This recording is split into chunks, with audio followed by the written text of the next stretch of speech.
Au démarrage de l'application en classe, on vous invite premièrement à écrire le nom de l'enseignant, d'avoir les informations. Donc en haut à gauche, là, vous avez un bouton si jamais vous aviez déjà commencé, mais autrement, au début de l'application, on va vous demander de vous identifier en tant qu'enseignant. Ensuite, vous cliquez sur « Créer une classe ». Donc vous mettez le nom de votre classe. Si vous avez plusieurs groupes, vous pouvez mettre le numéro du groupe. C'est vraiment pour vous faciliter lorsque vous avez plusieurs groupes, pour faciliter lequel vous sélectionnez. Là. Vous pouvez choisir à partir de certains icônes l'apparence que vous voulez, puis vous pouvez aussi choisir une couleur parmi les choix qui sont là, puis vous cliquez sur OK. Donc, il va s'ajouter l'icône de cette classe-là. Là, vous pouvez préparer chacun des groupes, dépendamment de l'utilisation des tablettes par vos élèves. Lorsque vous entrez dans une classe, comme là, j'ouvre M. Marc-André, donc, étant donné que je n'ai pas d'élèves qui sont associés déjà à cette classe-là, j'ai le gros bouton « Inviter un élève ». Sinon, on peut le voir dans le coin en haut à droite aussi, c'est écrit « Inviter ».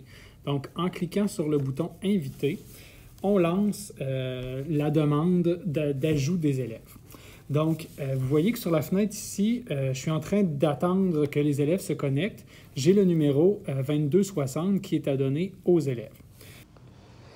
Quand les élèves veulent participer à une classe en classe, ils doivent se rendre dans « Réglages ».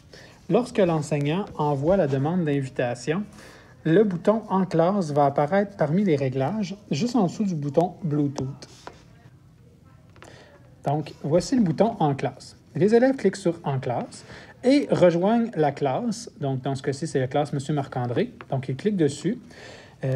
S'il y a déjà des informations puis ce n'est pas les bonnes, il suffit de cliquer dessus puis de pouvoir changer. Donc, si l'élève maintenant qui utilise cette tablette-là s'appelle Fred, on fait juste changer pour Fred et on revient. Puis, on inscrit le code qui est fourni par l'enseignant sur la tablette de l'enseignant. Donc, c'est 4084 qui est écrit sur la tablette de l'enseignant. Quand l'élève clique sur « Rejoindre », l'enseignant a l'information que Fred veut se joindre. Donc, ce que vous pourriez demander aux élèves de faire, c'est de vérifier que le dernier paramètre ici, autoriser l'enseignant à AirPlay et afficher l'écran, que ça soit écrit « Toujours ». Donc, si c'est écrit « Demander » ou « Jamais », demandez-leur de changer pour « Toujours ». Ça va simplifier beaucoup de choses. Le code change à chaque fois. Là. Si vous réinvitez des nouveaux élèves la fois d'après, les élèves vont avoir un autre code. Là. Vous n'avez pas besoin de le noter. Ce code-là va être fourni à chaque fois que vous faites une demande d'inviter puis d'ajouter des nouvelles personnes. Donc, lorsque l'élève a terminé, il va cliquer sur le bouton « Rejoindre » et on voit ici qu'il y a un élève qui est présentement prêt à se connecter à ma classe. Donc, lorsque vous aurez la liste des élèves, donc vous verrez combien d'élèves sont présents, puis vous verrez les noms aussi, vous n'aurez qu'à cliquer sur le bouton « Ajouter » et là, vous allez avoir tous vos iPads pour pouvoir les gérer dans votre fenêtre de connexion. Donc, maintenant, tout ce qui reste à faire pour l'élève, c'est attendre. Puis, lorsque l'enseignant clique sur « Ajouter », eh bien là, l'élève fait officiellement partie de la classe M. Marc-André et son iPad peut être géré par l'enseignant. Donc, si vous avez des nouveaux élèves que vous voulez ajouter, vous cliquez tout simplement sur le bouton « Inviter ». On voit que le code est différent, c'est 4154. Donc, je vais me connecter maintenant avec un nouvel élève. Et entre le code 4154 cette fois-ci, « Rejoindre », fait qu'on voit que j'ai un nouvel élève qui veut se joindre à ma classe.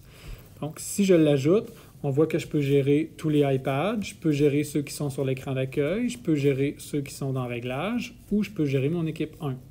Puis si j'avais envie d'ajouter quelqu'un à mon équipe 1, en haut, j'ai le bouton « Inviter »,« Modifier »,« Sélectionner ». Donc, si je clique sur « Modifier », là, j'ai toute ma liste d'élèves, puis je choisis quels élèves font partie de l'équipe 1. Donc, ça peut être Rosalie et Gontran, ça peut être juste Gontran, ça peut être juste Rosalie aussi.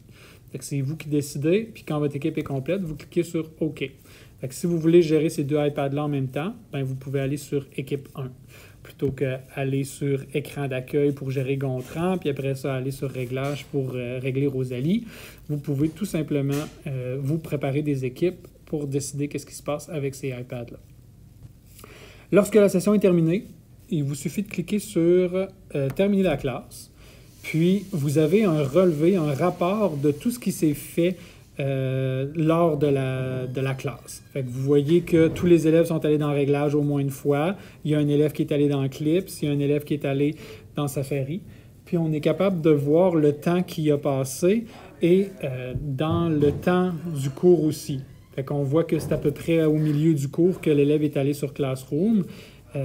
Il est allé un petit peu sur Safari, puis il est allé un petit peu sur Clips aussi.